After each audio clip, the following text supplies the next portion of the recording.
देखो, अभी तो रिजल्ट भविष्य के गर्भ में छिपा हुआ है, हम तो क्या बोल सकते। हमने तो 5 महीने सरकार ने काम किया, दिन रात मेहनत की है।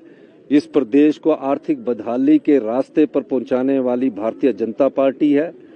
और मैं आपको कह सकता हूं कि जिस प्रकार की अव्यवस्था का आलम भारतीय जनता पार्टी ने इस प्रदेश में लाया, उसको ठीक करने में अभी 2-3 साल लगेंगे और हम मेहनत कर रहे हैं। और हमने शिमला नगर निगम की जनता को, जिसने 50 साल रहकर एक बिल्डिंग बनाई होती है और एक एटिक बनाई होती है, हमने उसको भी रेगुलाइज किया। ये 4 साल तक रिटेंशन रोते रहे। हम अब ये देखने जा रहे हैं कि उनकी पार्किंग फ्लोर को कैसे रेगुलाइज करना है, उनके बेसमेंट का अगर स्ट्रक्चर डिजाइनिंग ठीक है तो कैसे रेगुलाइजेशन करना है। हम उनको राहत देने की कोशिश कर रहे हैं। शिमला की राजधानी में सरकारी कर्मचारी रहते हैं। हमने जितना डीए की घोषणा की, 1.5 साल बाद बेचारों की डीए की घोषणा हुई। 1.5 साल में महंगाई का जो दर है वो 8% बढ़ गई।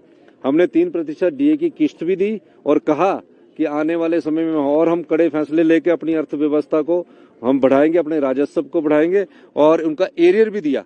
इन्होंने तो 6th पे कमीशन लागू कर दिया और जो उसका एरियर था और पेंशन कर्मचारियों का जो एरियर था, हमारे सिर पर 10,000 करोड़ रुपए का देनदारियां छोड़ के हम उनको भी देंगे। लेकिन हमें अपनी अर्थव्यवस्था को मजबूत करने के लिए 4 साल लगेंगे।